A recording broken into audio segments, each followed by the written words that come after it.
shake. Watch me rocking if I can't stop. If I should fall, just go ahead. Go and catch me, baby. Ooh, I live it. That's my true I love it. Crank it up, yeah. Turn it up on a higher level. Turn it up, we got this.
Hello, SMITE fans, and welcome to the SMITE Global Series. I'm Anatoly. Joining with me today is going to be Taco. We're here to look at LATAM North for the first time.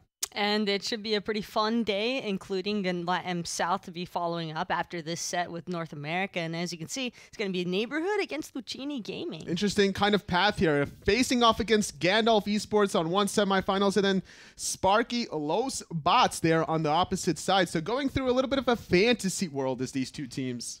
They managed to close out their earlier sets to find themselves here today in the Week 4 finals, and I'm sure that both of these teams are pretty excited for this matchup that they're about to embark on. Well, it's Phase 2, Week number 3. Both of these teams making the finals will advance to Week number 4, where it's going to be very important for them to find that $4,000 pricing for first place. We'll see if they can do that in the next week, but for this one, it's all a battle for seeding here. Neighborhood with the first pick up against Lucchini. And Season 5 thus far, Taco, a lot of teams experimenting with so many different picks and bans. So much has been placed, though, against removing a lot of those burst base gods. And that's why we're seeing Nemesis being stripped away here, followed up by Agni on Lucchini. But Ao Kwang is actually one of the less anticipated picks. I don't think we've even really seen any AO so far in Season 5. Normally it's been the Dodgy in that selection, but instead Lucchini will take that away. It seems that Neighborhood definitely did their homework a little bit, fearful of these burst assassins from Lucchini, and fearful so much that they're taking the Gev safely.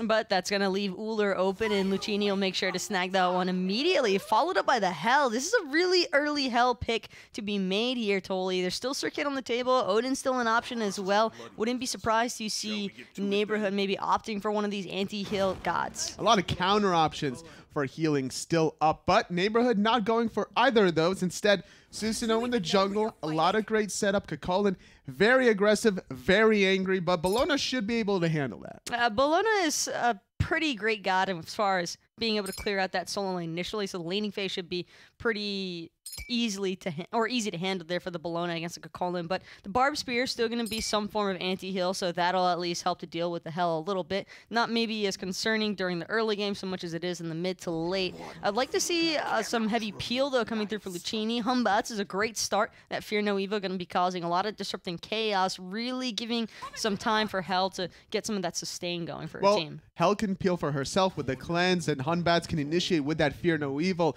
Need to see what kind of support they're going to run, unless it's going to be the Hell support. You know, back in Season 4, Emilzy and co. definitely liking to run that one. There's always a possibility for that Hell support.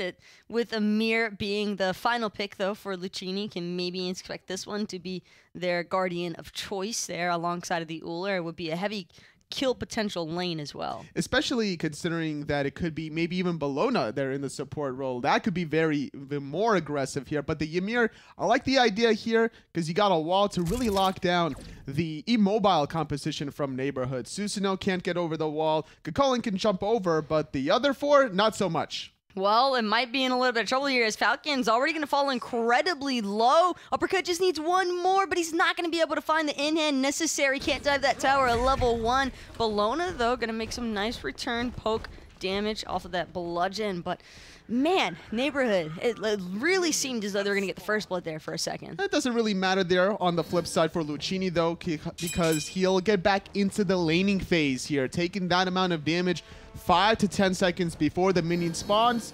He still will be there to help out the speed buff. The only thing really expended was the blink here coming from Charles on the relic department. So no harm, no foul, all things even Stevens. It's kind of just necessary out of Charles as well. Put a little bit of presence there, maybe to try and help shove off Neighborhood. And in the end, everything just ends up working out as Quota now gonna try and hold down this dual lane by himself against the Gibbon and Uller.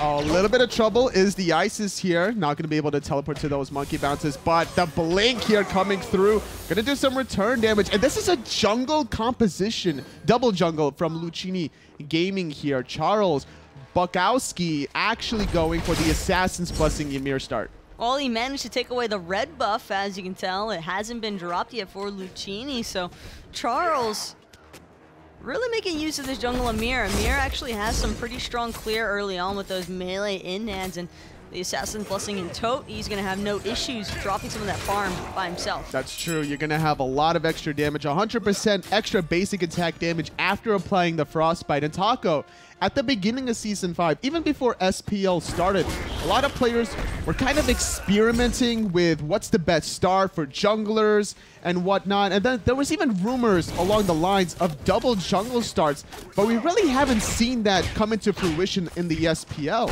Most teams haven't opted for double jungle because usually you're forfeiting something, whether it's team sustain and peel because your team fights start to suffer a little bit if you go for one of those assassins. But the Ymir having such a great start, Charles not only was able to invade the buffs from Neighborhood's dual lane, but he also managed to cross all the way over the map to the solo hand side, taking away the blue buff from Nidus, and that's going to pose a little bit problematic. Colin not necessarily needing that blue buff so early on, but it's just one of those nice to have parts of experience. Definitely wanting to stack that up and get an advantage here up against the Bologna that could be very aggressive. And it's not something that you really expect in the solo lane to have a Guardian show up into your jungle side pre-2-minute mark here. But the Uller, though, let's talk about this Uller because he's still handling pretty well here in the 1v2 department. He's still throwing out those abilities, wasting a lot of mana without the Transcendence, but it doesn't seem like he's too far behind.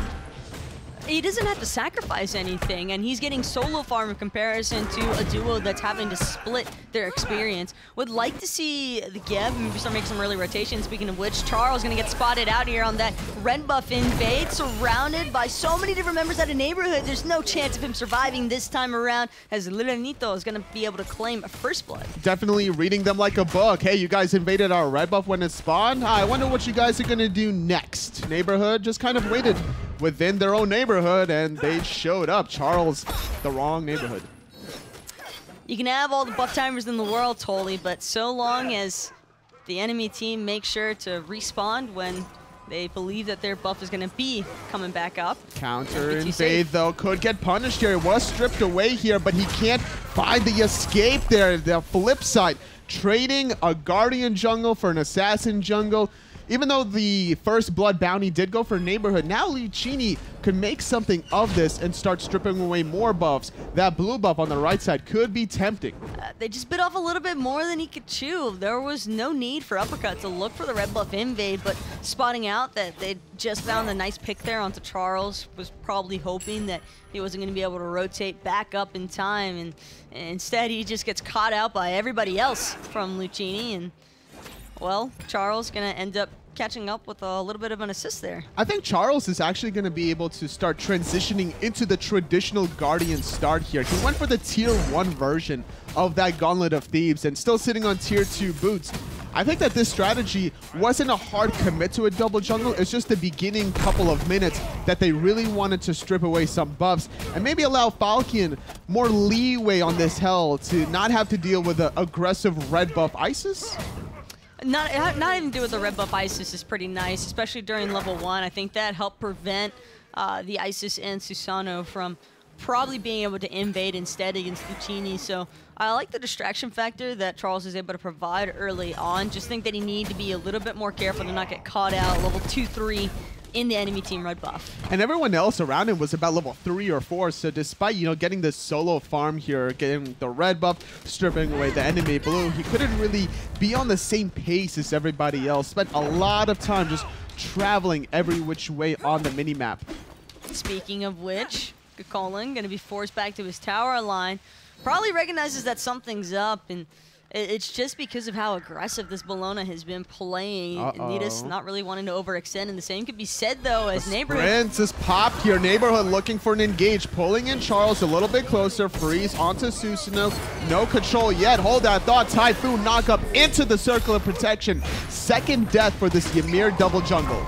Here's the problem, too. Nidus, he has to survive. He knows that his team just lost out across the map, and there won't be anybody to help him out. If you need B, he's going to be able to juke out the bludgeon. The bludgeon. The double jump was so important for Lucchini to hit and try to get something in return. That solo lean was the crutch that they needed to lean on, but now feeling very frisky is Neighborhood, recognizing that they don't have to worry about this Hunbats. But they do have to worry about the Uller, and it's going to be Lucchini gaming with Wow. the steal. Hail of arrows is going to do it, as Quo just gets away with murder on that one. Just a slight missed timed objective. If it was started half a second earlier, or if they executed all their abilities at the last second combined, just squeezing that hail of arrows. So close to finding it, and that keeps Lucchini honestly in the game here. That red buff, the secondary red buff invade from Neighborhood, really starting to shut down Charles. That's sitting at level 5, finishing off the shoes of focus, as opposed to the Geb that's going for more mobility.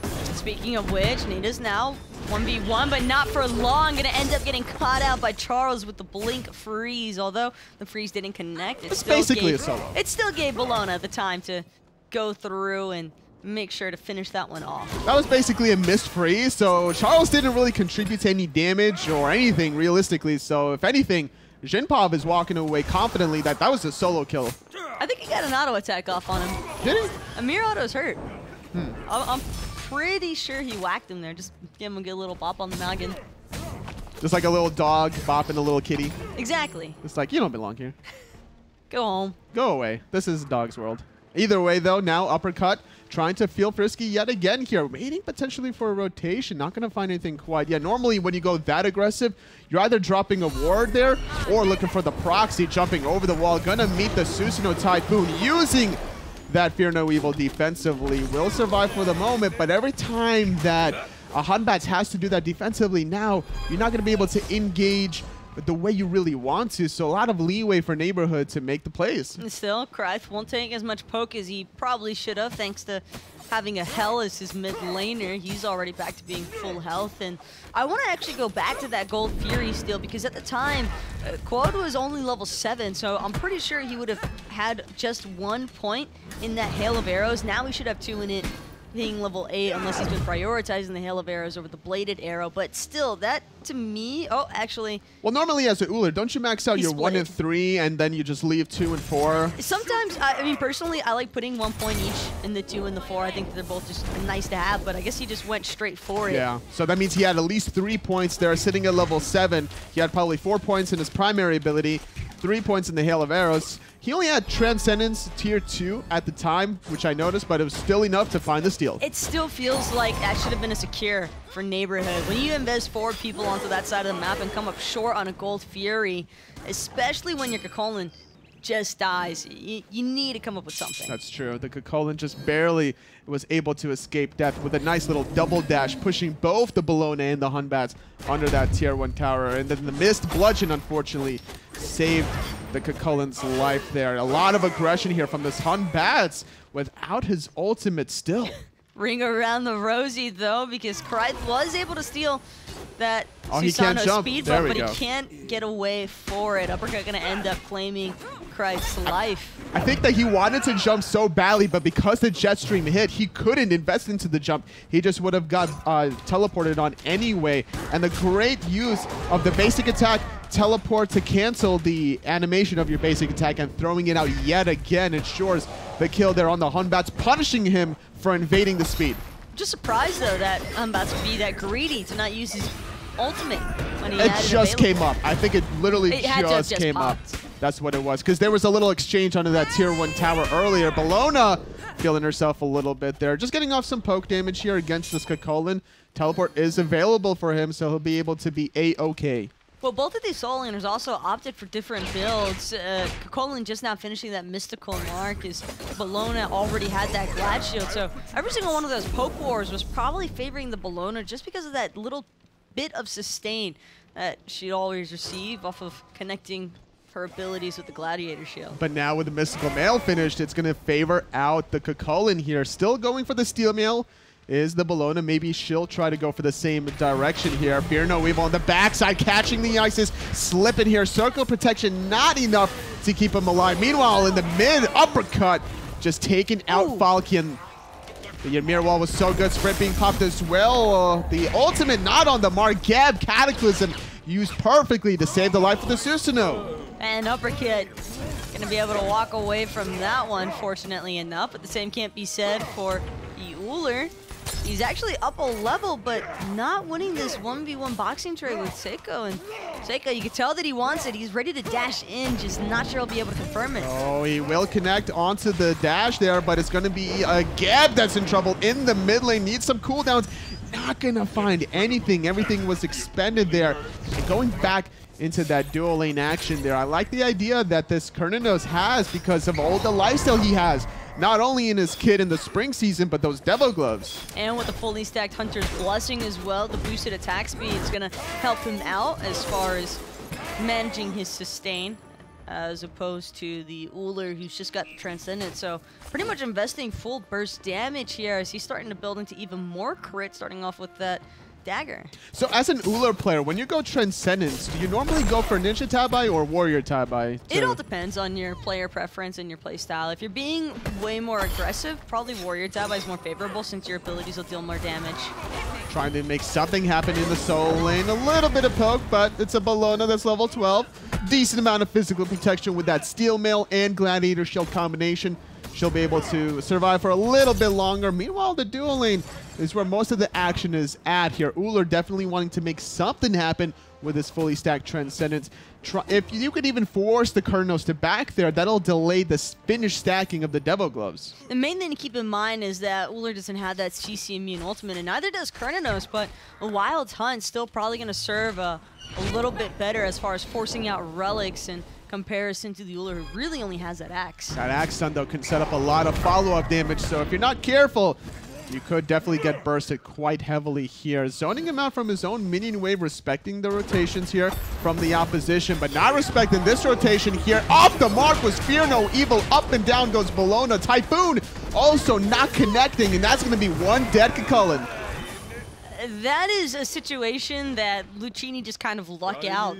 That Kakolin doesn't have any more cooldowns to really expend here. To be that off the mark with a Fear No Evil on a target that's already expending all their cooldowns. And a lot of missed abilities actually from Krythe have ended up costing Lucchini probably 3 or 4 kills now. Granted, they were able to pick up the one onto Kakolin just now, but that's a kind of situation where you miss a Fear No Evil like that in the late game. Uh-oh, Wild Hunt being used defensively. Uller is trying to make something happen, but he jumps into a circle of protection.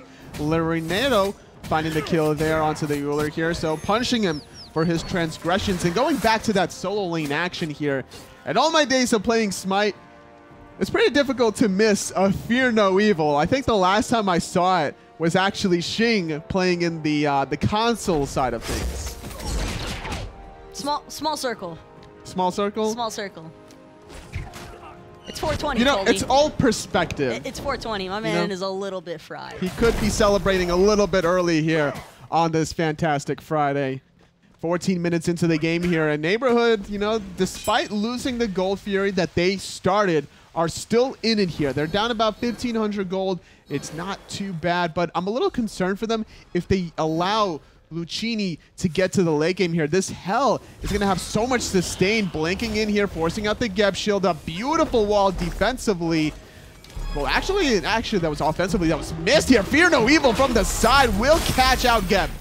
And just a little bit too late there. Nenito is not going to be able to save his team with that Isis ultimate, but great peel coming out with the Spirit Ball. Uppercut now going to toss out the Typhoon just to further help his team and getting away. But Lucchini aiming, they're all full health. They might have used a couple of ultimates here and there, but they can still have this slight edge. They're going to go ahead and pull the Gold Fury as Nidus is the only one really left to try and defend. He's transformed, so he's going to be venting that anger. A lot of damage over time between that ability and the Mystical Mail. Ymir Wall coming out, trying to catch somebody off guard. Eagles rally on the Kurnos. That dash and beautiful body blocks. Ooh, even better, eating the wild type damage with the Thorns, but Psycho's still going to be able to get away. His uppercut now punishing Lucchini Gaming for going so far into their jungle, but Lucchini's still going to get the Gold Fury at the very least, but ends up costing them the life of their support and what probably should have been a kill. It was all a diversion tactic. Whether or not the kill happened, the main objective goal was to secure that Gold Fury. Now they can return the favor here, trying to kill out this Geb. A lot of burst damage. Cataclysm up, trying to peel for him from a distance here. The Scourge will secure that one. Oh, poor Geb just not able to run away in time. The same could be said for Falcon, but just a little bit too much movement speed going to end up getting him away. No Evil, no more life for uppercut. Up and down bludgeon here onto a couple of people. Need to respect that damage as Kurnos trying to peel back the 359 crit. The Dublayun for Z-Crit. He's not done just yet either. Going to be able to force out the Aegis as well as Crit gets a triple kill now. Looking for the Quadra, not still done. chasing. Eagles rally will stun him under the tower. Quadra kill for the Hunbats from Lucchini Gaming, really making the plays happen here today, Taco. Well, we talked about it earlier that he probably missed out on 3 or 4 kills from a couple of off-the-mark abilities, and it seems as though he's trying to make up for it just then and there, because 4 kills and no response out of Neighborhood just yet. Almost makes you wonder if they even really know how to respond. Doesn't seem like it, though. Lucchini will group up here, getting themselves a Pyromancer. A lot was invested trying to kill that Hell there that got away, because when you pop that heal, you're just moving so fast. Yeah, that's a wash and a half. That was a wash. They had no business being that low trying to go for the Fire Giant. You don't believe in the level 12 Ymir Dream on FG? I mean, level 12 Ymir Ultimate does a lot of damage to confirm objectives, but like you said before, they might be celebrating a little too early here. Well, good of Lucchini to at least recognize we probably don't stand the chance trying to seriously burst down this Fire Giant. We'll take the Pyro, we'll head home, we'll spend our gold, and as long as they keep group sieging, I think we're going to be in a pretty nice spot. Speaking of which, Krat's going to be able to force out, and the Aegis... Too early, the popped ultimate here. Typhoon off the mark as well. Susanoo is actually looking for the Isis here around the corners. Bologna coming in with the Thorns, expecting the Wing Gust to be used offensively. Not going to find it here quite yet. Silence will disrupt the bludgeon. Still trying to find it, though. Geb Shield being used. Cataclysm being used, but it missed. The Scourge finds the kill. And now it's Bologna versus the World Tiers. Jim Bob still trying to help out, but he's got the backup of one of his boys. Karai's going to find the crit there onto Susano. That'll spell the end of him, and now Colin looking Solo for more. Solo kill in the dual lane. It's finally Kurnos getting the better end of that Uller. Shell being popped here. Hunbat's forced to jump away, but he goes back in, using the monkey bounces off a minion just to avoid the Kakolin damage. Yamiro being used, blinking back in, but getting knocked up and down here, getting baited. Nidus goes down. 3 dead members from Neighborhood. And there's no one to try and rotate back over. Cardino's still holding his own in duo, nearly taking out Hell in the process right after soloing the Uller. But as a lone Geb, you just don't have the burst damage to further try and punish Lucchini Gaming for going so deep. It's so much life still here on this Cardinals between the item and the kit. He was able to not only kill the Uller here, but he sustained long enough off of the next wave to still fight into Falcon that was in a little bit of trouble for himself, forced to go into that Aegis relic use. Could be a little bit of an advantage for Neighborhood now, trying to pick off this hell without that defensive relic. That would probably be their biggest timing window to get back into the game. They were down 1,500 gold not even 5 minutes ago, but after losing that second Gold Fury and after losing a couple more key members, things are starting to slip away from the fingertips of Neighborhood. It almost doesn't even matter that Uller ended up getting soloed here by Carninos, because even by himself, Lucchini Gaming can still just choose to drop 3 or 4 ults onto, or actually probably just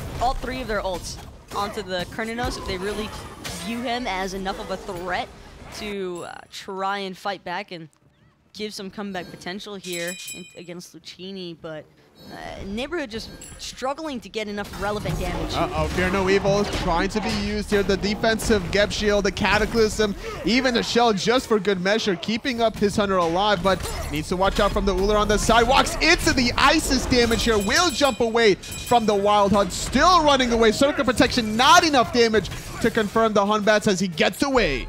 They just used so much, though, and got nothing in return. Gebshield going to be able to cleanse that freeze, but Bologna's still looking to go in for more. Triple stun on top of them. The triple Typhoon as well. More knockups on knockups as Nidus enters the fray here. Zekrai coming back in, taking out one. Hell takes out another. Zekrai finds himself a double. This could be another triple kill for the Hunbats. He's looking for it, finds it. He gets it, and still not done yet. Uller looking for the stun off of the slow from the Hell, jumping up and down. Feeling so confident to go for it. He got a quadra kill last time, but the tower and the archers was just too much for the little monkey. Uller actually chose to use the Aegis there. A little bit concerned about eating some of those tower shots as he starts attacking the T2 with the T1 still up, and now his team will help him realize that there's still the first tower to go through, and they'll make quick work of that one. And having these Hell heals shouldn't be an issue for Lucchini to find this second tower as well. Especially with a deicide uppercut just now reviving, and then Geb and Isis to follow suit here. 21 minutes in, Taco, and Lucchini is running away with this one after the tier 2 tower, getting themselves a very comfortable 8,000 gold lead. They didn't even have Hell there until probably halfway through the fight. By the time that Lucchini's members started actually rotating, and Jimbov now so far ahead, he's gonna play the 2v1 zoning factor, and I don't even think that Neighborhood are interested in trying to contest this Gold Fury, just knowing it's probably already gone. Even gonna use the Eagles rally just to stun out Susanoo from getting closer here. The jet stream was used, and I guess Stormkado must have been down because Uppercut just losing his life for nothing. Ouch. So much aggression, and Bologna to me has felt like the real star for Lucchini, just making so much happen all the time. Another nice bludgeon, isn't going to connect, but still going to create that spacing. Jumping over the wall here, Isis using that circle protection, healing back up. Cataclysm being used, but it was only onto one. Gonna lose the life is the Isis here that gets stunned down here. Bologna gets credited with that one, and now gonna dive into the Phoenix. And he's gonna find the double kill. Doesn't even need the Thorns to help him out. Surrenderbo gonna end up popping right as Geb ends up falling, and left-hand Phoenix not looking like it's gonna stand for much longer here. Not quite yet. Uppercut has revived, but Nidus needs him now. Desperately, no. Left Phoenix will go down before the rotation of Susanoo makes an impact. Nidus surrounded by 5. Typhoon hitting all 5, but there's just not much follow-up. Great jet stream being used before the Ymir wall, and now the Titan is exposed. Lucchini, they're gonna go for this one, Taco. And for good reason. Only Uppercut left to try and defend is a level 15 Susanoo. He just doesn't have the burst to get in there. Bologna gonna hit him with the Eagles rally as Krythe claims it for his own on that overhead smash. Protection being used, but you can't heal the Titan. First game of the best of 3 set going to Lucchini Gaming. And they really were trying their best to fight back into this the entire time, totally. But for me, it just seemed as though Neighborhood was really lacking the necessary burst damage to try and take out any of the members from Lucchini prior to that Hell heal starting to happen. I think that they got a little bit discouraged once they lost that first Gold Fury that they tried. When the level 7 Uller Hail of Arrow steals it, that's always going to be in the back of your mind for the rest of the game. It hurts to see that, and it hurts even more knowing that that was essentially a 1v4 3-4 situation, and yet Uller still managing to come out on top there. That's exactly the kind of play that Lucchini has to clutch in order to keep themselves relevant during the early game portions before the Hell Sustain really becomes a factor. And it's not even like they did anything wrong in terms of not zoning the Uller, because they needed every bit of burst damage that they can do with them being so low level there. Needed every cast member to be of support there. Nemesis and Hunbats are the selections from Lucchini, not wanting to deal with those Fear No Evils, but Neighborhood going for their true bread and butter here, banning away the supports, the Athena and the Geb.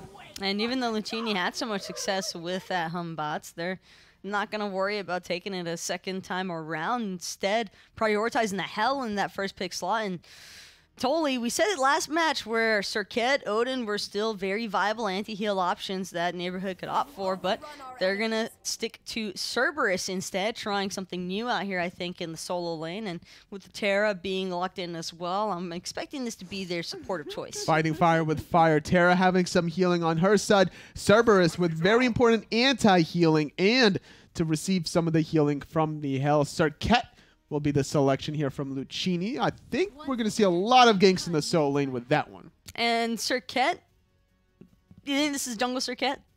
We did see a lot of jungle or support Serkets every now and then. Emilzy ran it yesterday in his set, and then Adapting was like, you know what? All right, Emilzy, you had fun. Let me have some fun now.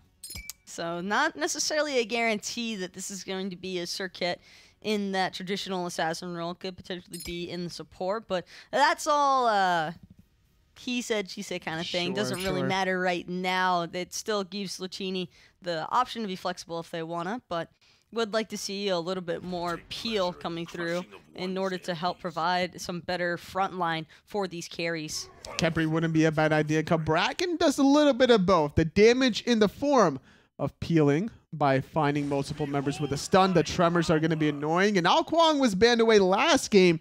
There's a double assassin here from Lucchini, and could easily see 2 assassins busting yet again. I feel like this is going to be a Bracken solo and Serket support. I could see that. I could definitely see a double jungle strategy yet again here. Running the Ymir last game, going for the red buff invade, but then going for the traditional Guardian kind of style and build. But this time around, I'm expecting more burst potentially out of either the Ao Kuang or the Serket. I'm liking Neighborhood's draft a whole lot more, though, in game number 2 here than game 1. It felt as though they kind of struggled in game 1, keeping their momentum going with their comp. It was a little bit of a higher execution-based composition as well. So hopefully they'll fare a little bit better here with some more front line and a lot of dive potential as well. Well, we'll see here as we approach game number 2 here. Already starting things off with a bang as Uller finding the axe stun, avoiding the Terra stun. Gonna get rooted into place. Aegis buying him a lot of time from those basic attacks, but Cerberus leading the charge with a ghastly breath on the north side, slowing down a lot of members here with the Hell right beside the Uller. A lot of return fire onto this Raven that uses Blink, trying to get that level 1 play hit. Uppercut, really lucking out that that axe wasn't able to connect. This Psycho's not going to be able to find a ricochet into the jungle of Lucchini for some further poke, and this one's going to just fizzle out. These teams just love to fight. Even on level 1 last game, they were kind of grouped up, trying to make a play happen there. They were onto Falcon, almost even finding a kill onto him in game number 1. Did force him to back, but all these team fights kind of happening before the minions spawn, and without a single kill, it's just going to be a little bit of a wash, and it's just like, hey, you got relics, why not use them? Let's fight. It does seem to be the general mindset between these two teams, and you know, you can always appreciate a good brawl. Every now and then, you just got to enjoy the fun of it all and how aggressive teams can really choose to be against each other. I always imagine, I'll hold that thought though, in the purple buff invade, Neighborhood was able to out-clear Lucchini, so they'll feel confident to go for this one. Terra stun off the mark, and Charles doing a lot of damage with the Deathbane, trying to set up Quad with the burst damage here. Doesn't have the jump, he's only level 1 now. We'll get off some of those basic attacks in melee range, setting himself up for the axe off the mark though. Might not matter though, he just needs a little bit more. These auto attacks are doing so much work as is, but Uller can't connect. Needs one more basic attack on that and will get it. Charles gets the first blood, but not until return fire occurs, trading Hunter and Guardian just for 1 support. At least he found it in the end there, Yep. totally. That's all that really matters, is that it wasn't a completely empty, 1 for nothing. Neighborhood, they did manage to find a return kill, but at the cost of both dual lane members. So when you aim the Uller one, hold that thought though, Scythe. Trying to figure things out here. Feeling aggressive, but it's all a bait here because underneath is uppercut, but the blink occurs there. The damage is too real. Terra stun coming in clutch. And now the rest of the team is starting to make the rotation, but Gold, not really a whole lot more he can do here, except Charles is rotated back in as well, and that's going to spell the end of uppercut. Didn't even see the taunt coming. Oh, jumping on in here, finding the stun as well, even more return damage, and I love the plays from Lucchini. Already 2 kills for Charles here that has a very aggressive support style build, even going for the tier 1 katana for the movement speed. Is it just me, or did Jimpov nearly take a tower shot there? Yeah. Just for some poke. Just gotta watch out for the paralyzing spit as well. Even at level 3, that ability does a lot of damage. The scaling is really strong there if you don't respect it. Once you get Ghastly Breath to reduce the magical protection, nice little root there from the Nuwa passive, but it's not gonna be enough quite yet. Needs to get off maybe one more heal. Falcon running for his life. He gets the heal off, but he's rooted in place. He can't take advantage of the movement speed. Thank goodness, because for a moment there, I was really holding my breath, expecting that uppercut might not actually be able to find that kill before rotation could come through to help save the life of the Hell, but well played by Neighborhood Jungler to recognize that Falcon was just way too overextended in that mid lane. In the solo lane matchup, it's a Kabrakan against the Cerberus here. It's a very easy target to hit with a paralyzing spit during the tremors, but keep in mind, that ability is an 8-second cooldown, so even if you do cancel it out, it's not the end of the world. So without paralyzing spit being used on a wave, I think that at the end of the day, Jinpov should be able to out-clear the Cerberus, but will take probably a lot of return fire, so he needs to get more health potions. But this is exactly what Lucchini want to happen right now. They want both of their side lanes to be dominating so heavily. That way it kind of draws attention away from the mid lane and this super vulnerable Hell pick. And even though we just saw Uppercut kill Falcon there in the mid lane, that was just one time. And 4 minutes in, you're probably thinking, oh, well, it's still really early. There's probably a lot of future opportunity for this to keep happening.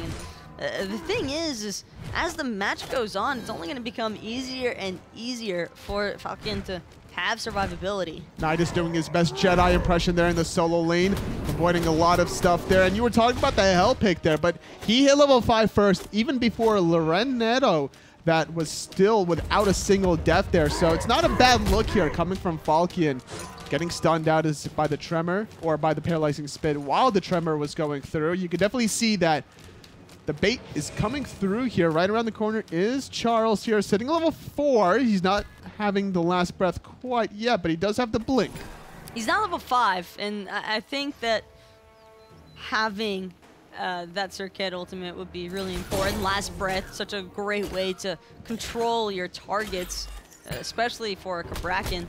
But Jimpov gonna have to find this one on his own now, unless Krythe gets spotted out by Uppercut in the jungle. Still going for a very offensive build is the Circuit as well. Warrior Tabai has been completed here. Spotted out was Sith right around the corner here. Gonna find him with a Stygian Torment, but the rotation here, knocking up Cerberus, but he wasn't in execute range. The passive is good from the Nuwa, and jumping on in, Nidus punishing him.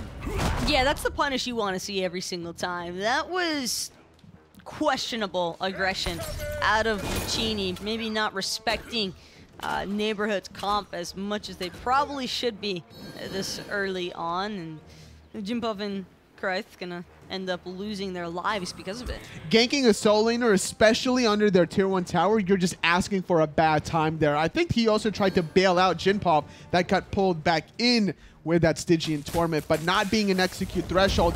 A slight mistiming window here from Sith that played a pretty good jungler last time around on the Hunt Bats, but Lucchini going for this red buff in vain, not being fruitful.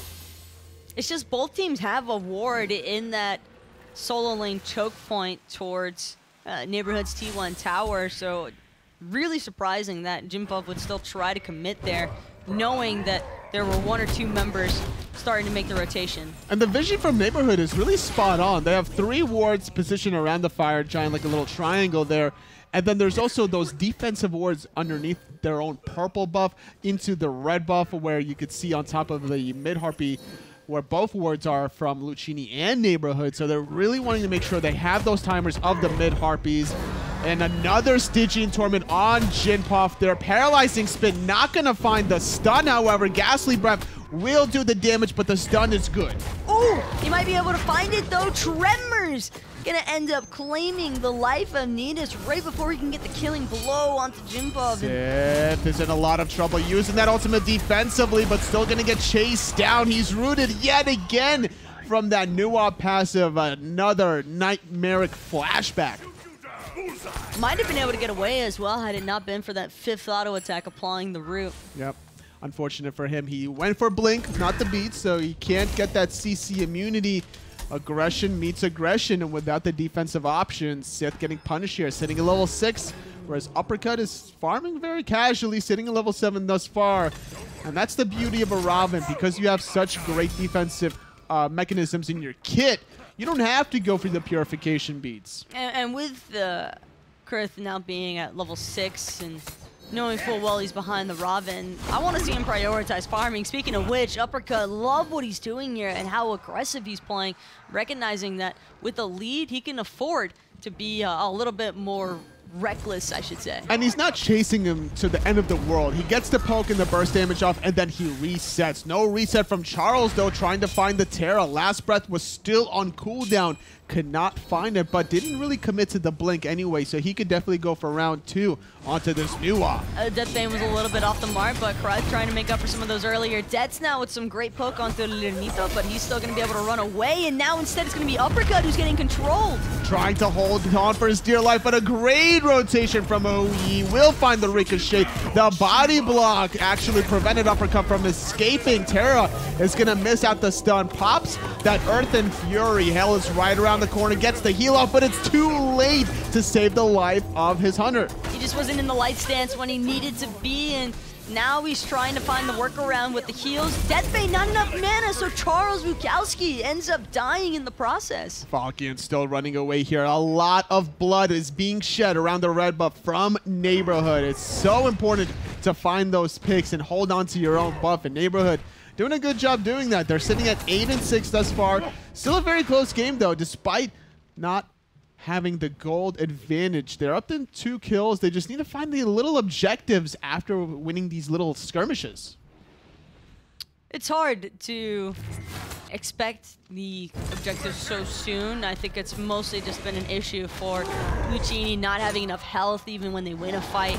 That health sustain not as effective as it might be in a few minutes from now. Jinpov is going to get dove here. Ghastly Breath is going to find the slow here, and a nice rotation from Uppercut, cleaning up Jinpov. And Jinpov just doesn't seem to be learning his lesson.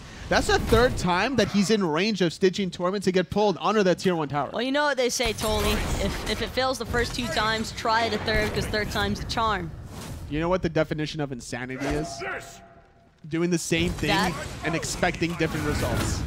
But, you know, some people like to live life on the edge there, and playing with fire here, missing both of his abilities. Still, a lot of damage can be dealt by this level 10 Uller. 174 damage from a basic attack. Notice though how Charles, despite having 2 great picks early on, is still sitting at level 6. He's really been struggling to farm as efficiently. But that could help out just a little bit, as Psycho's going to end up falling, and Kryde's still looking for more. Won't be able to strip away the red buff for now, but still able to get it with his life, and Uppercut ready to keep the chase going. Still going forward a little bit more as the Nuwa, applying the vision to see where everyone is. The blink is good, juking out the stun as well. Defensive ultimate from the Ao Kuang, but no mana to disengage. Earth and Fury trying to find another kill potentially onto Charles with a nice little root. The damage over time is pretty good here, but the health sustain is even better. Now it's a turnaround. Lucchini Gaming thinking about chasing this down with all the health sustain. And Charles gonna find himself back at 3/4 HP. Won't be able to connect though on that last breath. He wanted it, except that invis of the Nuwa Fog able to keep Lilenito alive just a little bit longer. Trying to find him, but the accent is good though. Onto Hui, forcing him to dive bomb offensively. The rest of his teammates right around the corner. Terra stun off the markers. Neighborhood. We're talking about Charles having the kills but not having the levels. But keep in mind that every time he finds a kill, there's going to be a bigger gap for whoever he killed. So by killing out the Hui earlier on, this is going to allow the Uller to hit that level 12 marker for the second relic before the Hui. And Quote already clearly having a much better time than the last game where he was, I believe, starting to really feel the pressure against Psycho's Kerninos, the Hui. Not as successful, though, here in Game 2. Definitely agree with you there. Trying to make something happen here against this Cerberus. Gonna Deathbane inside here, even using the last breath. A lot of damage over time. Warrior's Blessing gonna keep him alive for the moment, but not long enough. The last breath is not long enough to kill out the Cerberus. And everybody went so deep. That's going to be a Deathbane to get Charles away, but he can't escape the new ultimate as Lirenito gets a 2-for-1. At level 11 as well. A triple kill for this new getting a lot of bang for that buck. Making it happen here. The root is not going to be good here. Onto Jinpov. He's immune for it during his first ability. And with those 3 kills, we were talking about it, Taco. Neighborhood need to get something in return for these kills, and they get themselves a Pyromancer. And this is the first time that we really seen objective play, but hold on, it's not over just yet. Totally uppercut already gonna try and hold away, but can't escape those tectonic plates. Couldn't jump over the wall. Hui is gonna be in a lot of trouble. Double kill for Jinpov. Lucchini Gaming are now turning things around with the stun onto Jinpov. He's surrounded here. It's going to be a 3-on-1. It was a 2-for-1. It's going to be a 2-for-2. All that thought, actually, because the rotation from Charles is so strong here. Charles able to find another member inside of all the chaos, but Neighborhood still managed to secure the Pyromancer before everything else happened, and that wasn't as clean of a disengagement as they were probably looking for, though. Still a 3-for-2. Needs to be worried about a potential 3-for-3 here. Charles is going to disengage, and you're right. Not able to find the farm that he really wants. Charles gets the kills that he really needs to shut down some key members here, but not finding the levels. Now, a Saket that's behind level-wise can still be useful in terms of isolating that one individual target, especially by having the blink. So I'm not super worried for Charles here. Charles shouldn't have too many issues, and speaking of issues, though, Quo's got quite a few of them. His health bar is just going to disappear from that ricochet out of Seiko. Not worth it.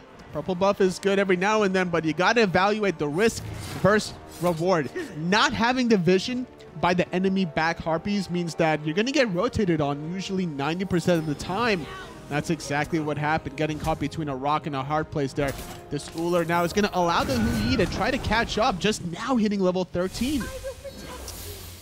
And that's all that Psycho really needed. He feels like one of the bright spots for this Neighborhood roster, and he's going to help them out as they're trying to collapse just a little bit further. Trying to make something happen here onto Falkian. He's dropping the Suns as well, rooted right at the edge, and then the body block just for good measure. Without this level 13 hell, it's a 4-on-5 for Lucchini. They need to find this Gold Fury if Neighborhood want to really control the pacing of this game. And Jim Bob's lurking, though. He does have his ultimate available. It'll be some nice burst damage. Already goes in and throws it out, and is able to force a reset. Earthen Fury being used. Beats coming out of the Uller. Stun from Terra off the mark in the backside of Cerberus, forcing the Uller to jump. A Mystic Rush up and down, taking out the life of the Uller. Now it's Charles that's going to get chased down for a little bit. Still going to disengage, but instead, Stygian Torment going to pull back in Sith. And doesn't have anything available. He's just going to end up getting stunned out thanks to a nice Mark of the Crow and Ricochet combination from the Hui. And now, Uppercut joining back the rest of his teammates as they're trying to secure the Gold Fury. And that's going to be it as Neighborhood takes the first gold of this game too. This is how you try to control the game, and this is how you try to get back in a set. Wanting to stretch it to game number 3 is Neighborhood. Lucchini Gaming, though, wanting to close this one out and avoid that situation and get themselves in a better seeding for the next week number 4. Very important for them to try to establish that seeding because they're no stranger to competition here, Taco. In the first phase, they went pretty far in a lot of their games here. They actually lost to Dark Hydra in the last week, where Dark Hydra won it all. And they faced off in the round of 8. It was a pretty close match there. But in the 4th week, actually, they made it all the way up to that round of 8. So they're no stranger to making it far. They're no stranger at all. And Psycho probably wishing that he had a little bit more mana. Won't be able to kill Charles, but does force out the blink in the process. And Charles, I'm surprised he was playing or willing to play so aggressively as a level 9 Circuit. I mean, if you got the Assassin's Blessing, you might as well use it, trying to strip away buffs. They got the purple buff away from Neighborhood, but using the blink for it, now you're not going to be able to make an offensive play for the next 95 seconds. Neighborhood can breathe easier not having to fear the Circuit. It just feels as though Lucchini Gaming kept looking for overly aggressive plays that they probably didn't have to risk so much in the early game. And I'm looking mostly at this Ao Kuang, and the AO was banned in game 1, so we didn't get a chance to see how it would pan out. But so far, it's not looking too hot here, Tolly. Not at all. Even though they have the AO, he's still gonna not have that true invis factor thanks to that Ho Yi and Mark of the Crow, and even more importantly, the new wall ultimate is a great secure factor. That's true. Even, you know, Cerberus Ghastly Breath covers so much radius that if you know the general direction of that Ao Kuang, you could throw it in that direction here. Fire Giant is being started by Lucchini, though, blinking in his uppercut. They're not going to allow this to go for free. Charles trying to run away for his life, baiting out the Mystic Rush off the Marcus uppercut, and now it's going to be a jump onto this Robin instead. Oh, this isn't good. Uppercut caught out by himself. The cavalry hadn't arrived just yet, and Lucchini, they didn't get the Fire Giant, but they were able to get a kill. It's a bait, though, because on the left side, dual lane, Psycho getting a tier 2. He might go for more because the action has not stopped in the solo lane. Execute coming from Ao Kuang, finding a kill. They're going for more, though. It's Charles that's going to fall down here. He did apply the last breath, which is going to allow a double kill for the Ao Kuang, still trying to make something happen. But this Phoenix, Taco, this Phoenix is going down. This Phoenix should go down. Still hasn't been confirmed just yet. Blink is going to come through, and sure enough, dive bomb overhead. Psycho is going to be able to juke it out. He might even be able to kill Jim Pop in the process. Oh my goodness, the body blocks during the stuns are so good. Just needs to connect one more basic. He finds it. He gets the Phoenix. He gets the solo kill. Meanwhile, in the solo lane, they need to respond in kind here. Lucchini want to get revenge here, looking for the Ho Yi jump off the mark, though. Mark of the Golden Crow will not be good enough to apply the stun. Couldn't get enough sustain in time, but taking out the Cabrakan, taking out the left-hand Phoenix, I feel like Psycho, not only in game 1, was looking excellent on the Kerninos, but here in game 2, he's starting to have a real impact for Neighborhood. It's a really great start that Neighborhood need in the second game here. Not even 20 minutes in. And they got a Phoenix without the Fire Giant. It was very ambitious for Lucchini to be the ones to go for that Fire Giant, but they baited Uppercut into a weird situation. It was like a bait into a counter bait. There were so many baits going on that I felt like I was fishing. It felt like a double-edged sword, though, to me, totally. Because, sure, you're able to take the left-hand Phoenix, but at what cost? Because Lucchini winning that fight so handedly caught everybody on their team back up. And, sure, they're going to have to deal with some fire creeps for a little bit, but that's pretty much nothing in comparison to what they have been missing out on this entire match. That's true. The Ao Kuang was 2 levels behind Uppercut at 0 and 6, but with those 2 kills and a little bit of farm, now he's the same level as this Robin jungle that was forced to build defensively in the magic department. Going for this Ankile is not normally what a jungler wants to do, but having the respect of the magical damage, and that was a very necessary pickup. Being able to get that silence proc as well could mean a difference, as the double bounce is going to manage to connect here, and still, Quo trying to run away. The heal missed. Oh, it missed, but the Aegis will buy him time from the New Wall ultimate, trying to go south, avoiding the death from this Robin. Last breath and the Uller stun and the Cabrakan stun will save the life, but not for long here. Nita says, come back here. I'm not sure why he ran up. That is interesting. Instead of down. Yeah. Now, normally, I always think, like, okay, sometimes going back to your base is not the safest of options, and maybe he thought that the Cerberus was underneath either way. There was no blink on Nidus. He was just at the right place at the right time, anticipated the Uller. Speaking of which, Charles already going to lose his blink, trying to steal away this gold. Fury, he's going to dash right through, but the Death Bane isn't going to come in time, as now the entirety of Neighborhood are trying to chase down this Circuit. Wasting a lot of time, honestly. They will find the Ruin and the kill here, so at least getting something out of nothing there. They get the Gold Fury and another kill here. Ricochet almost canceling the back from Cabrak, but instead canceling it himself. And this is how Neighborhood needs to extend it a little bit further. They're getting these objectives, trying to control the pacing of the game. But keep in mind this late game potential from Lucchini.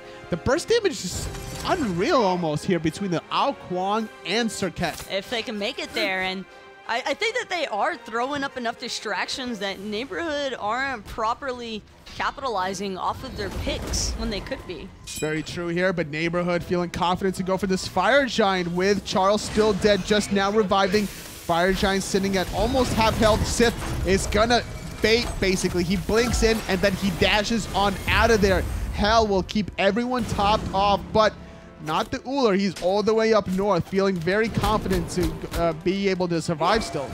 Uller just so split away from everyone else, but it's not going to matter. He's still got his AO to help back him up. As the rest of Lucchini are just now starting to group up with each other in mid lane, and already all 5 members from Neighborhood still looking pretty healthy here as they want to keep pushing for more. Qual was able to heal from that red buff. He having the Aussie, having the Uller lifesteal in that 4th ability during the Axe form, making sure that he would be topped off here. Even going for the Deathbringer, a lot of burst damage from this Uller, and without a single Thorns to worry about or a Height of Nami in line, I don't necessarily blame him. Neighborhood, though, feeling very frisky around this late game objective. Neighborhood, they're just so grouped up, though, in comparison to Lucchini Gaming, who have been split apart from each other for quite some time here. Now, all eyes on the Jimpov as he's trying to run away. Is going to be root immune, though, so that Terra not going to catch him just yet. The objectives, though, keep in mind here. Meanwhile, in the mid lane, Uller is split pushing the whole time. Neighborhood are interested in the kills, but Lucchini are interested in the farm instead. They need to worry about the left side Phoenix. That's why Sith respawn or back to base, making sure that it wouldn't go down in its weakened state. 3 members now having backed for Neighborhood, which means that Lucchini Gaming, no, there's no longer a constant threat at the Fire Giant. So AO gonna make steady use of his time and push out the left-hand side, which is really important here. You're just trying to make sure that this Hui doesn't go back to split pushing yet again during an engagement, or a potential engagement, I should say, at the Fire. Just now hitting level 18 is Uppercut, whereas Sith was level 19 for a little bit of time. It was a 2-level deficit the other way around, but Lucchini's Gaming's jungler, or primary jungler at the very least, is getting the slight upper hand in the later portion of the game here, as Uppercut is forced to build more defensively than he would have liked. Lucchini trying to just make sure that there's no sneaky objectives on the Fire Giant side of the map. Neighborhood have been trying it on several occasions. Speaking of split push, it seems as though Uller's taking a page out of the Huyi's book. It's going to be Quode by himself in the left-hand side. This would be a great time for Neighborhood to fight. They know it's a 4v5. You can already tell that Nidus is looking for more. They're going to be able to get away here as the Ao Kuang and the Circuit as well. Both junglers are trying to get aggressed on here. Neighborhood, they're trying to force the issue for a little bit too long here because the Uller is still split pushing. Remember the time when the Hui got a Phoenix? Well, now it's the Uller's turn. And they're just working on the Pyromancer, and Quode not even bothering to wait for his wave. He's just going to try to solo it straight up. His Huyi Sun's now falling down on the Jimpov. His Stinging Torment going to grab 2. They're finding even more kills. Huyi in the backline trying to make something happen here. Hell will keep herself topped off for a little bit longer here. Ravid punching out Jimpov. Not until, though, that the Ao Kuang takes out Psycho's Huyi, blinking away from the Terra stuns and Death Baiting out of action here, avoiding literally everything. They cannot lock down Charles. He's even out of range from the Stygian Torment. Oh, and a nice slow out of Valkyrie, gonna buy him even more time. And the jump away, Circuit managing to live another day thanks to some great peel and some nice jukes. Dude, returning the favor is Lucchini. They're getting the kills here, Taco. They got the Phoenix already. They are winning this handily. The Hell Heals are so important to make it happen here. Quo now feeling very confident to lead the charge with that Hell Slow. They will reset, though, for the time being. They will get themselves a Pyromancer at the very least. And this is still everything you could have possibly wanted if you're Lucchini Gaming. Speaking of which, though, Coil not done just yet. And I actually pulled a Fire Giant by himself as he now jumps aggressively, but right into the root. Won't be able to chase out this Terra any longer. And this is the smart play right here, Tolly. Making sure they back first, spend all the gold that they just acquired, and then come back to the doors as FG now that they have these creep wave pressure constantly happening in the left-hand lane. Neighborhood didn't really know that they all backed, and that's why that new ultimate came out, just to see if the Fire Giant was being attempted here. In Neighborhood, not going to have that for a little bit longer here. Now, there is some cooldown reduction between the Mage's Blessing and that Chronos Pendant, so it's not like it'll take forever to come back, but this could be a great team fight for Lucchini. But a 4v5 is exactly what Lucchini want to happen. They have the perfect composition for picks, and that's why you see Neighborhood just retreating immediately. But Blink. He's going in. Stygian Torment being used defensively. Earth and Fury trying to buy his team some time, but it's not enough. Psycho gets taken out to start things off. And Nina's having to jump away now as well. Ninito not going to be able to find the stun that he needed to keep Lucchini away. It's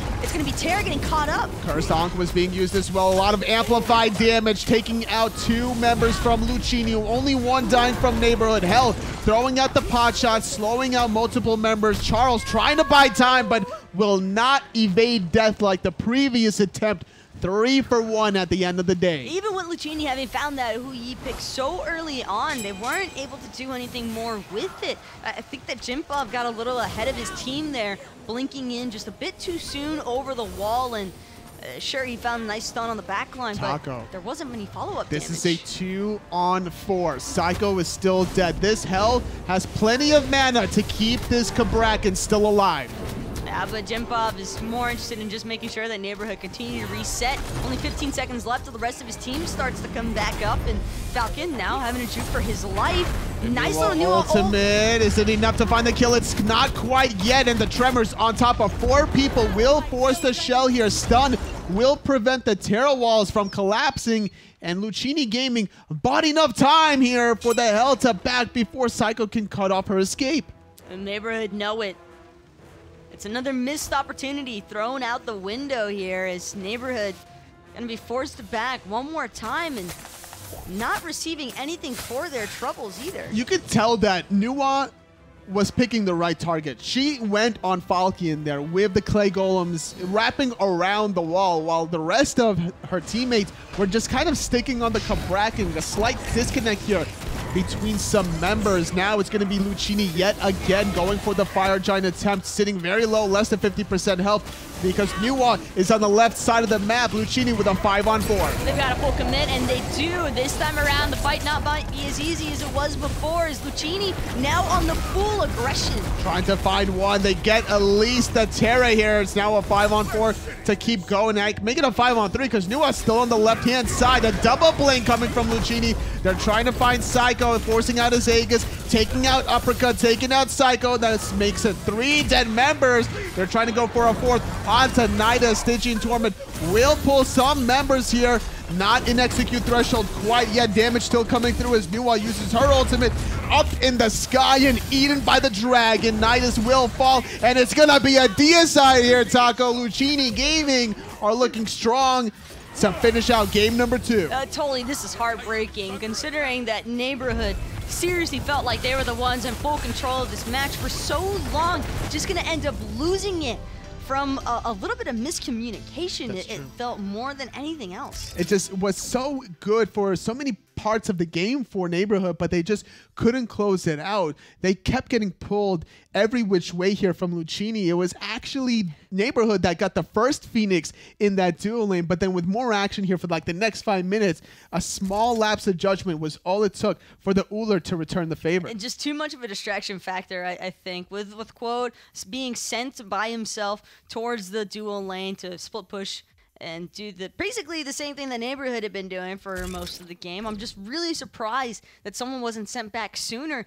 You know that Lucchini were winning every single one of those team fights if they were managing to split Neighborhood apart, and because their comp specialized in those picks, but Neighborhood kind of just playing into the hands of Lucchini there. And with this is going to conclude Latin American North here. Lucchini Gaming advanced 2-0 over Neighborhood. But don't go anywhere. We're going to have more SGS action here with LATAM South.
Welcome back, SMITE fans. Here, Anatoly with Taco. We're still in LATAM, but we traveled from the north to the south. And it should be another pretty fun time here between these two teams. I think that Nocturnes might be one of the names that some of you back at home might be a little bit more familiar with. A lot of international experience with this team, going up against Sebando Espacio here with their first showing ever in the SMITE Global Series. I don't understand these names sometimes, totally. The Fat in Space, I guess, looking to make some waves here. I just kind of roll with it here, Taco. I don't question the team names. I don't question the player names. You do you, boo-boo. At the end of the day here, we're going to be seeing Nocturnes trying to find out if they can do it yet again here. Keep in mind, this is the team that has so much international experience. And also, in the Phase 1, week number 4, where it's the finals, best 8 teams, they won it all there. Well, it seems that one thing that they don't want is to try and deal with Achilles, as that's going to be their first ban of choice against the Bando today, and Thoth quickly after. So clearly not trying to deal with a lot of this extended burst range or even just burst damage in general. Ratatasker will be the first selection here coming out of the mates. They're really looking for that global pressure. Now, whether or not that's going for jungle or solo remains to be determined, as Kakulin is another one of these questionable picks of what role will it be going in. Hopefully in the solo lane. I think that Kakulin can provide so much laning pressure, and that would be ideal for a team like Nocturnes that I think loves to leave their solo laner by themselves. That way they can prioritize the duo mid control, and that's usually a bit more safe to go for as well. Hachiman and Discordia, the second and third picks from mates, whereas Nemesis and Giannis from Nocturnes. A lot of mobility already from those portals, the threshold. Camazotz will be the next selection banned here. Nocturne's not wanting to deal with a lot of the sustain that character can provide. And Hachiman and Discordia, so Samantha clearly already has their damage prioritized and locked away. They need a lot of peel, though, and Nocturnes choosing to ban out Camazotz and Robin. Still not fully convinced that this Ratatosker is going to be the jungle pick, I think, and that they feel it might be solo because banning away 2 junglers on a Rat's already selected is a pretty risky move. It's very true here. We'll see what the direction is. It's going to be the Bologna solo lane, so the Camazotz and the Robin bans coming to be fruitful for Nocturnes. Terra having a lot of love here in the last patch. Getting that Earth and Fury means a lot more playtime now. And Terra, I think, is a really wonderful addition to this lineup. I think that she's going to provide some of that peel that we were asking for just a moment ago, and having that much damage as well to be assisted for in the team fights is going to be really important to keep in mind if you're Nocturnes. And the last pick selection here for the Ho Yi Nocturnes wrapped up their composition. A lot of team fight potential here between the Giannis repositioning with the portals, the Hu Yi Suns to slow people with a lot of minefields, and the Fafnir for the attack speed is not only going to help out the Hu Yi in the late game with Mark of the Golden Crow, but also the Nemesis. And that's what I was just about to point out, Toli, is that Nemesis ultimate combined with the Hu Yi is going to provide a lot of space control, I think, for Nocturnes, and it could really go either way in the jungle between these two teams, although I'd probably favor having that Ho Yi early on. Try to kind of see where the direction of these starts are. We've been seeing a lot of starts where it's like usually the Hunter and the mid-mage together here, but you know, it's a little bit of a party here in the dual lane. They're getting down here in Ladam's help. Wow. Oh, he's cheering her on, actually. I mean, Terra got the moves, man. And she got the Kappa emote and everything. She's so flashy. Well, Nocturnes clearly having a pretty good time before everything else is started. And, you know, the start of a match is usually my favorite part as well, Toli, because nothing bad has happened yet. That's true. You go into it with a blank slate. No feeding. Yet. Nocturnes not wanting to invade or feel frisky. Look at this little ward, though, from Sabando. Between that tier 1 and tier 2 middle tower, really wanting to spot this rotation here. Sees that fact that the Ratatasker is crossing over towards the red buff, means that they're going to enable their own red buff here even before the wave. They don't want to get invaded on. Just a bit surprising as well to see the Fafnir and the Ho Yi looking to prioritize their own buffs. They're going to miss out on a wave as a result, and they'll be able to hit level 2 still off of the first 2 creeps in wave. I like what they did, though, right there. They were hugging the very back side of that purple buff wall while securing it, making sure that, yes, they're not going to get as much gold because of that tower last hitting it, but they will get all of the experience and the purple buff in turn. Still helping to make sure they hit level 2 in the next wave, but both buffs have already been secured by Nocturnes as well, so Sabando won't have any opportunities to invade like they might have originally been looking for. The biggest difference that I'm seeing here, Taco, is where the red buffs went to. Zion 6 on the Hu Yi is going to deal more damage than work jungle on the Hachiman, but on the flip side, at the very least, Nocturne's mid laner Discordia will have the edge over this Giannis. Well, it all depends. Face just gonna luck out for a moment there. Just narrowly avoiding. The madness setting up the unruly magic. Not enough damage here on this level 3 Discordia, but such an unfortunate miss from the unstable vortex, dropping the first blood at 2 minutes. Red's pretty tiny. I think that's him just narrowly juking it out. Hey, Taco, it's not about the size, it's about what you do with it, okay? Let's be real here. All right, in the duel lane, Noitu Lover finding a kill very early on. Probably would have favored it being on your hunter, but at least shutting down Work Jungle. It's going to be very tough for him to get back into this game.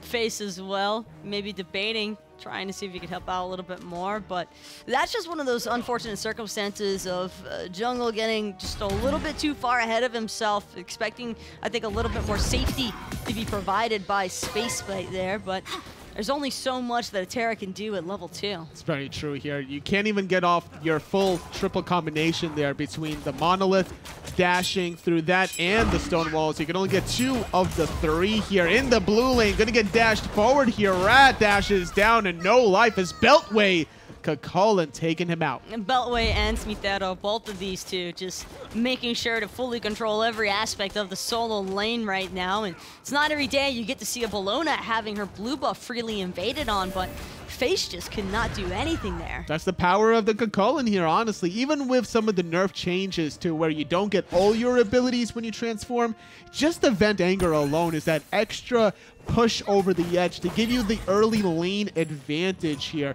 And with Face actually going into the red buff there, it was SMITE, I believe, that assisted the blue buff at the first minute of the game. So there was more leeway from Sabando's jungle in the solo lane, making sure that the Kakolin was going to be able to kind of get something going. And that's usually what you're going to want to be able to focus on, the little advantages where you can take them. And knowing that you're a Nemesis being assisted by your Kakolin, you probably feel a little bit more comfortable looking for that invade. And I also believe that Nemesis was already level 4 in comparison to the Ratatoskr, who is still sitting at 3 there, so doesn't have the same sort of damage output either with their primary damaging ability, which is usually that flurry of acorns. And also getting dashed by a Kakolin into the blue buff, so when the Rat did try to dash away, needed to cover more distance there. Sometimes it's okay to give away a blue buff that early in the game if it's going to give up your life. At the end of the day, Bellona can still survive very easily. Yeah, Face actually clipped into SMITE there with that Rat dash, so having that cut off, it's always such a, it feels like one of those more finicky abilities where even the slightest connection is going to end up putting a stop on that dash. Not finding the stun there onto Ader. So difficult to really lock down Giannis right before he goes in the portal there. You really need to find those cripple options to shut him down. And Nocturne's still looking to pressure the advantage wherever they can as Ader gonna portal through to the mid lane, but Sabando had already taken care of those left mid Harpies, and not really too much of a loss there, though, for the Giannis. It's being very loose by throwing out those portals, trying to cover the map by not having that much mana. If he gets caught by a gank here from this level 5 Ratatoskr, could be in a little bit of trouble. So he will back to base here, working on either the Soul Reaver or the Book of Thoth. I think it says a lot, though, about a player's confidence levels when a Giannis is portaling so aggressively and so freely during some of these earlier stages. And we're only 5 minutes in totally, but I think that Ader is starting to feel super comfortable in this mid lane already. Now, I don't blame him necessarily because of the great start from his solo jungle side, and also in the dual lane finding the kill onto Work Jungle, but managing that mana is so important for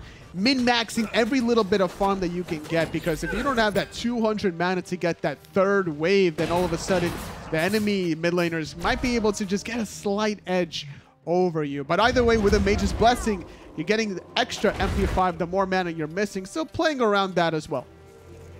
Always important to keep those little things in mind that can end up spelling the big differences later on.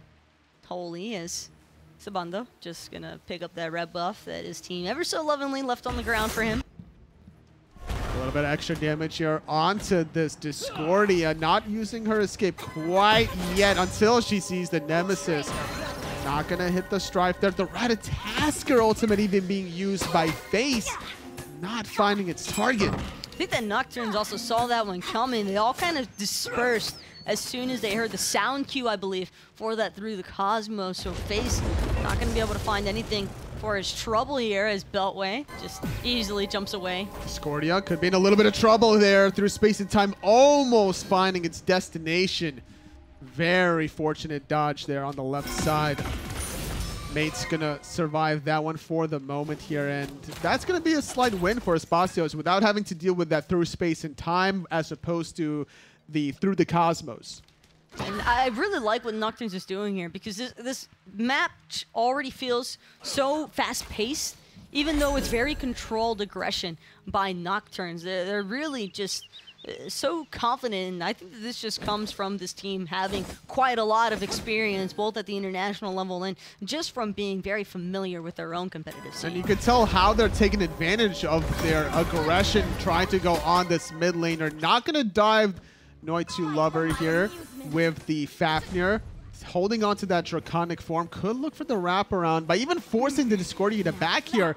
It signals Nocturnes to strip away the backs and now look for the blue buff invade. And that's the thing, Nocturnes are constantly looking for more. Beltway has had full control of his blue buff for some time now, as even Work Jungle trying to get a little bit frisky here with those Eagle Eye autos, but won't manage to connect. Same could be said for Space, as he comes up short as well on his CC, and in the end, FaZe won't ever have an opportunity to even move forward into the lane. And nice little choke point ward from Nocturne's gonna make sure to spot that one out. They're gonna look at the red buff here currently, but it will be completed faster than Nocturnes can make a reaction to with the 4 members around that red buff. No idea why Nocturnes would even want to go in there, so they're gonna farm it up here. 2-level lead from the solo lane. That's where they're really leaning on here, is the solo jungle combination. Even mid from Ader getting a slight edge. And with Space having just drifted by as the wave was coming through, another 3-man split of that mid lane XP. It's just slow and steady pressure out of Nocturnes that's surely putting Sabando even further behind, because stripping away a lot of Sabando's farm in the jungle just means that they're going to have to make up for it in the lanes. And when you throw 3 bodies to split farm for so long, you're going to eventually just put your mid laner too far behind. No control in the solo jungle for Sabando there, unfortunately, so need to find it elsewhere. Maybe could look for some counter ganks there in that dual lane. Huyi versus Hachiman. How would you kind of rate that matchup? Does it favor either one, or is it just a farm fest? It can go either way, but I would usually put a little bit more of an advantage towards the Hou-Yi, simply because the Mark of the Crow plus Ricochet combination and that Hou-Yi jump as well, being able to interrupt a lot of these dashing gods. So hunters with dashes usually tend to fare a little bit worse against a nice Hou-Yi player. Bullying out the Bellona even further here, and keep in mind that she does not have the teleport. Rotating for those back harpies was Beltway, but right there was FaZe. Meanwhile, the dual lane rotation from Smideros forcing out the very early beads. Surprised that he didn't just use his ultimate. He didn't necessarily have to lose his purification beads, because that cooldown's going to certainly be practically 3 times as long as that of his ultimate, and that mounted archer as well serves the same purpose of cleansing that slow CC. It's very true. He might be thinking more offensively when wanting to use it against Zion 6 if he's left alone there. But with a 1-level deficit here, I don't think Work Jungle wants to be super aggressive. He just wants to farm it up and try to finish off that Transcendence to get a bigger physical power spike. I just haven't seen FaZe manage to ult even once on this Ratatosker, other than that instance in mid lane where he couldn't even afford to go more forward. Is Space Bite going to get caught out with a nice stun? It's getting slowed even further. Sprint has been used, but he might not be able to get away still. Trying to dive the tier 1 tower, but thinking otherwise. Nocturnes know what they can and can't get away with it. Against the sprinted Terra with the Earth and Fury actually not even being used there. She's going to get away scot-free there. I love the discipline and the choice to not dive, even though they probably could have gotten away with it, as Beltway make sure to use that through space and time for a quick little disengage after stealing the T1 in solo. Trying to make something happen here yet again onto the Discordia is the Fafnir, setting up Giannis to strip away those left side mids through the Cosmo. Not on the target yet again. Ader trying to find the portal here. The shell is so good to buy him a moment, avoiding the unruly magic bounces. This Giannis is counting his lucky stars. Probably should have ended up dying there, totally, if we're being honest, but we'll live to see the end of the day. Same cannot be said, however, for this Discordia as Beltway just blows him up. The golden apple of Discordia was used defensively, could not keep him alive, and that's why I'm almost questioning of like, why wasn't it thrown earlier onto Ader? Sometimes you really want to min-max your gank potential and maybe not blow all your cooldowns on that one target, but Giannis is so hard to lock down. If you can cripple him with the apple, that could be the one way to do so. And that's what I was just about to say, totally. That realistically should not have been able to escape there had that golden apple managed to connect, but Sabando just feeling a little bit too greedy with some of these cooldowns. I'd like to see him play it a little bit more aggressively next time around, but hindsight's always 20/20, and that's just one of those little things that you can always keep in the back of your head when you're playing throughout a match. 2-level advantage now for Ader with his escape, and with the death coming from Sabando, allows him to pick up that second relic whenever he does decide to back. Finishing off the Soul Reaver, not deciding to stack it up with the Book of Thoth there. And it's always surprising to see these different mid-mage builds. It's a very early Soul Reaver, and that's a pretty heavy gold investment as well for a mid laner, especially when you don't have too much power behind it as is. Really only has those penetration boots to help out, and I'm expecting his next item to maybe even be the Soul Gem, but I love this out of Nocturnes. They're just going to go straight into pulling the Gold Fury immediately. Just only one Lil Ratatasker around the corner and not wanting to get involved in the thick of things for that one.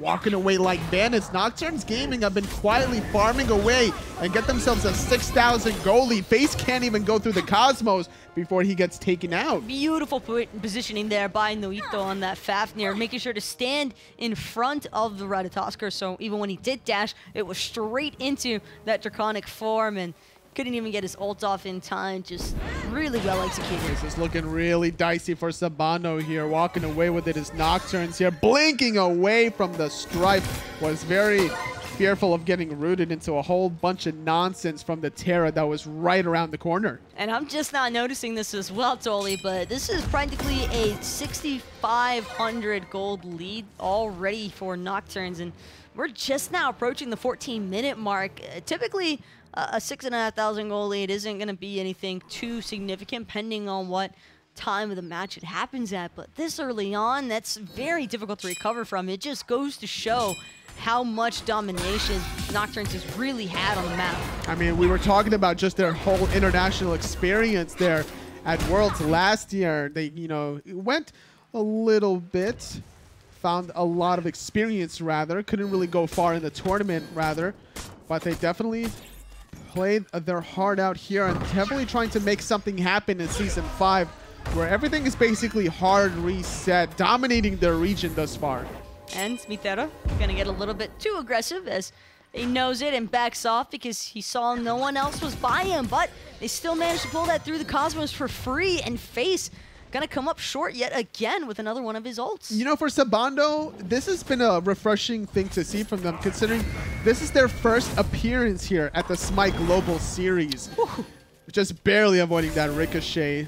Will survive for the moment here is Work Jungle. And yeah, for Sabando here, they're going up against one of the most difficult teams in the Latin American South region, Nocturnes Gaming.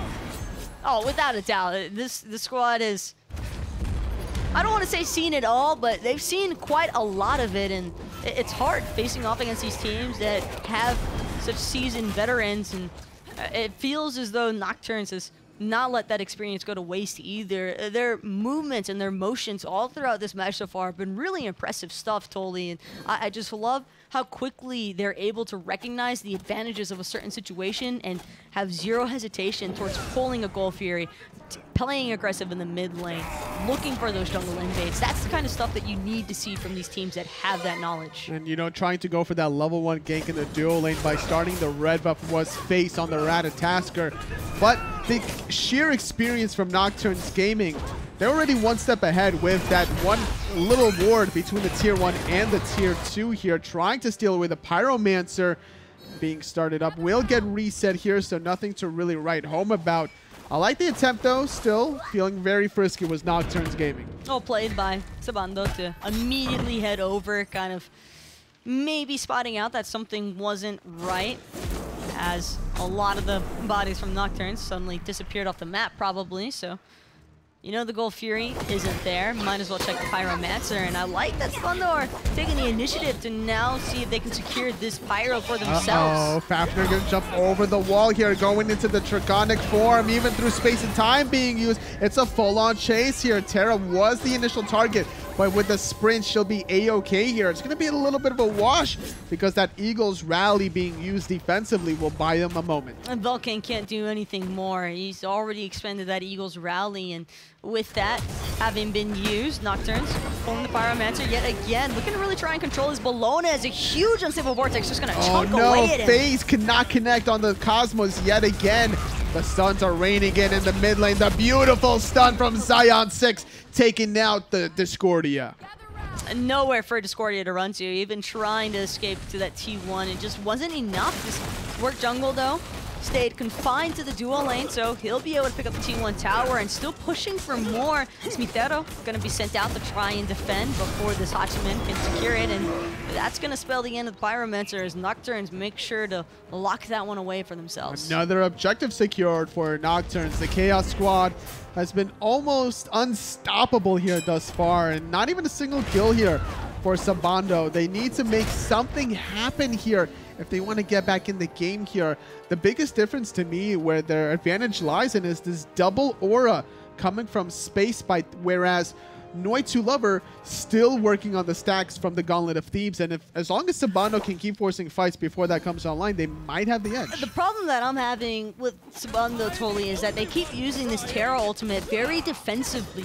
And this is a great ultimate to be aggressive with, to really unify a team and make sure that they can have a slight edge in the team fight. But Sabando have just not been able to properly utilize this, as they've constantly just been retreating. Through space and time, clips face and almost takes him out entirely.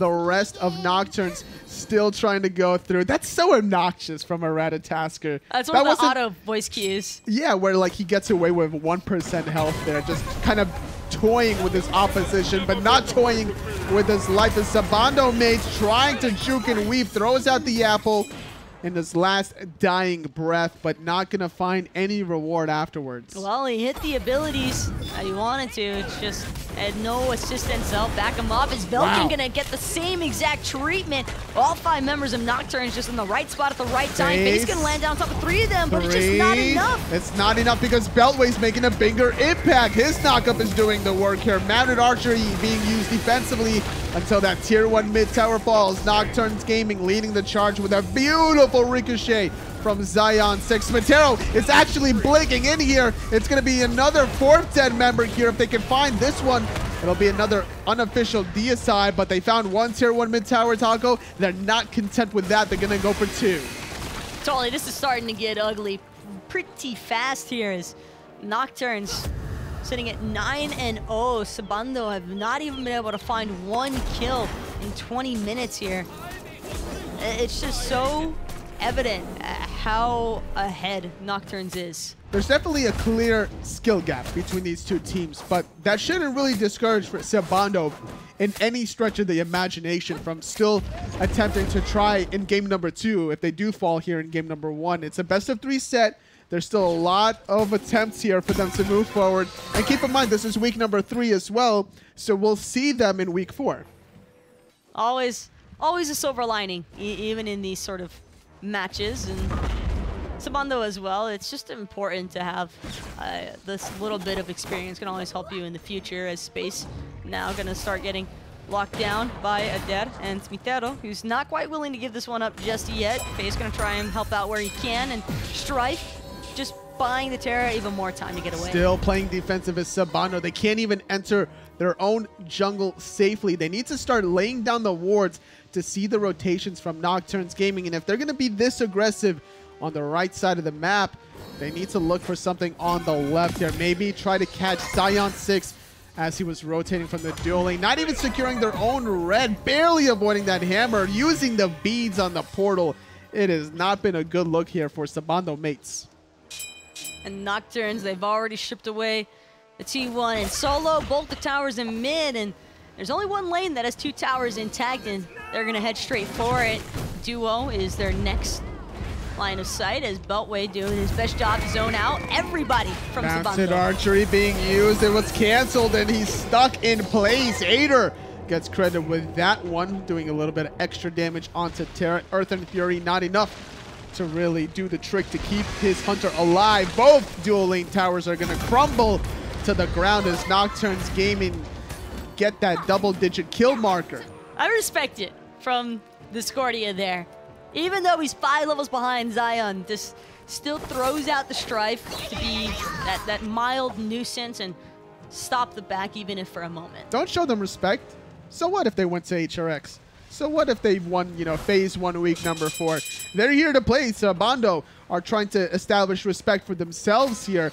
Now, they still are without a kill, but it could change soon. Possibly. Anything can happen. You never know if Nocturnes is going to overextend, dive just a little bit too deep. I'd probably keep my eyes on SMITE or Beltway for that, though. They'll probably be the two going the deepest there, and Sabando's back line, just because, well, probably, honestly, they can. They definitely can with this kind of a gold lead, having so many items over the opposition. Now, that was a little questionable there. Eagle's rally being used to avoid an unstable vortex. It's not enough damage to kill you, and it's not a CC that's going to lock you down to set up more abilities. That was just a little bit of a panic ultimate. I think he was probably expecting more follow-up, though. Seeing 2 members of Nocturnes usually means that the other 3 are probably close by with how this team likes to play it. And now, sure enough, Space gonna venture on over, say, hey guys, the Fire Giant's happening, and I don't think we're gonna stop it. Up in the sky, landing off the second branch, going down. Sabando steals the Fire Giant face. He's trying to run away. Shell buying him a moment, but not enough. Ader punishing him for his transgressions. Meanwhile, on the left side, Work Jungle is trying to split push. He's trying to get this Phoenix, but Smitero has back to deal with that. And Discordia will get the first kill of the game onto the Giannis. That golden apple serving as the cripple that they needed. Aegis having already been used, so that had no way to avoid that damage. What a time for Caster's Curse to strike, man. Yeah, they finally found a kill and a Fire Giant steal. Nocturnes will not get that late game objective that they need to close out the game. That's a lot of extra structure damage, even on Phoenixes, that will help you in Season 5, where it's so difficult sometimes to find that last nail in the coffin. A bit of an oversight there by Nocturnes to not properly secure the Fire Giant or reset it when they probably knew that the Ratatusker was in that ultimate. They just didn't really care based off of everything else that's happened so far in this match. But goes to show that Sabando clearly don't think they're out of it just yet. They're still doing everything in their power to try and make the recovery in order to maybe even up things a little bit here. Still really dicey. It's a tall mountain for them to climb, Taco. 13,000 gold behind with the experience to follow suit. They need to find the counter aggression with all the vision that they currently lack. It's been peppered with red wards on the right side of the map, and Nocturnes Gaming is really running wild with this one. Even despite losing the Fire Giant, they're still at the position that they could just aggress towards that last remaining tier 2 solo tower. Well, Nocturnes kind of just gonna take their time here and let the earlier stages of this Fire Giant fizzle out a little bit. His face is going to get controlled, forcing the purification bead. Is going to end up using that ultimate as well just to run away, and actually still holding on to his beats. Still being able to escape death just for the moment here, but can't say the same for this Bologna, trying to make it happen here. Bludgeon on the backside, keeping Zion 6 in check, making him jump away, but Eagle's Rally being used defensively. Now the Divine Judgment being used. Earth and Fury will heal him down for now, but Beltway is chasing him till the end of the world. And Beltway is not going to be able to find him either, and Noito going to end up going through that next little Giannis portal into mid lane, just trying to provide some backup for his teammate there. And Nocturnes Didn't think I would say it, but they're the ones actually on retreat. They wasted a lot of abilities there on the Bologna. That's something that Sabano can definitely lean on. Rely on your level 20 Bologna that's sitting with the highest amount of build for their teammates. Finally getting a tier 1 tower for themselves. 500 gold in the pocket. But keep in mind, Nocturnes is a little angry now. It's like poking into a hornet's nest. They're going to get chased down for the moment, but not going to force anything out still. Fire Giant coming back up in less than 2 minutes worth of time. And even though Sabando weren't able to really do a whole lot with that Fire Giant, sometimes a delay of the game is all that you really need to happen. It kind of just helps control the pacing a bit. This was starting to really get out of control for Nocturnes, and Sabando with that Fire Giant, they didn't want to really shove anything past the T1 towers and a T2 in duo, but at the very least, they were still able to just catch up in experience. That's probably the more important thing to keep in mind. Sabano mate's just kind of waiting in the mid lane there. Doesn't want to go past that imaginary mid line. When you don't have the vision on the left or the right, even going past where your tier 1 tower could be a risky thing when you're this far behind. So just casually kind of waiting it out here. Where's the strengths here from Sabano in these team fights? Because they can't really play offensively here, Taco. So where is the weaknesses that they can exploit from Nocturnes? It's hard to explain weaknesses. If anything, Sabando just need to keep doing what they have been, and that's separating Nocturnes, and with a little bit of chaos towards their backline. Nocturnes seem to kind of be tunnel visioning a little bit too much lately. They've been chasing down a lot of kills as opposed to looking primarily towards peeling for their carries, and that hasn't necessarily resulted in any further kills for Sabando, but even just the one is a start. Smacking each other with pillows here, both soul laners. Now making the rotation as the support as well. Pyromancer will be looked at here from Nocturnes Gaming, but it's going to be the Bologna ultimate in the backline. Zion 6 takes out Spaceline. Very early phase, trying to dive the backline off the mark, chasing down SMITE here, but the sun's being used to peel him away. Speaking of which, that Unstable Vortex just gonna chunk away at Face's health through space and time. Won't connect, but the Aegis has been forced out as a dead, able to take out Discordia in the process. Zion gets credit for the Bologna, and finally Beltway gonna make quick work of this right at Tosker, and that's a 4 for nothing. They almost got SMITE, and now it's going to be a fire shine for Nocturnes Gaming. They get rewarded with a big old pot of gold at the end of the rainbow here. SMITE going to dash away through the damage, not wanting to die without having that fire giant buff. And now Nocturnes Gaming having this objective. It's going to be the respawned enhanced fire giant, so they're going to have even extra damage to lock down these remaining structures.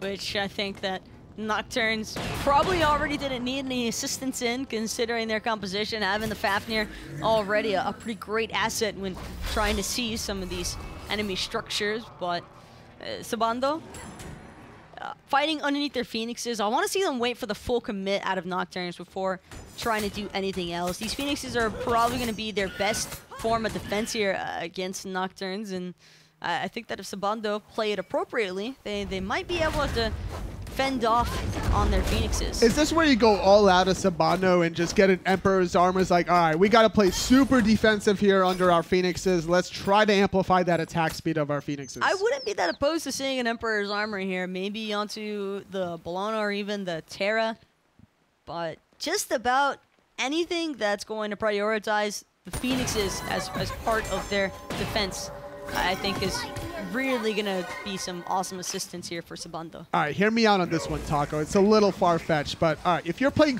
full defense under your Phoenixes, you're not really moving around too much, right? Sure. Sell your boots, pick up Emperor's Armor.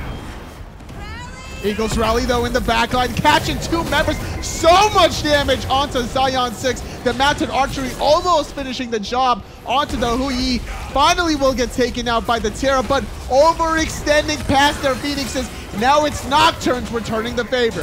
And Beltway, he's just being completely uncontrolled here in the backside with Noito. Noito gonna get credit for taking out the jungle Hachiman, and now all eyes on Sabando. Discordia is gonna end up falling next against Noito as he gets a triple kill on the Fafnir. Fafnir support with a nice hot triple kill. When's the last time you see that in your SMITE games? Nocturnes 19-2 at 31 minutes in the game. They get the right side Phoenix, and the call is to end, Taco. It's only a little Terra to defend. It's not even like they have their Hunter. They don't even need Zion in order to close this one out, as Nocturne's gonna make sure to take the first game of this set. That was such a great defense to start things off. The Eagles rally setting up so much damage, but they were tunnel visioning like you were talking about here. They saw how low Zion 6 was on the Hu Yi. He backed on out, but everything was too far committed there, and they were just overstretched. It was rather unfortunate, but that's just Nocturne's playing it smart towards the end there. The way that they immediately disengaged after seeing how low their Hunter fell. So even with Sabando having fully committed to take out that Hu Yi, it's still going to end up costing them everything else in the process. Well, going up against the international team Nocturnes Gaming here in the third week of the second phase. Unfortunately, Sabano is going to forfeit game number 2 here, not wanting to try even in this best-of-3 set. Very unfortunate, though, because in this kind of situation, for their first appearance ever in the SMITE Global Series, I would personally want as much experience.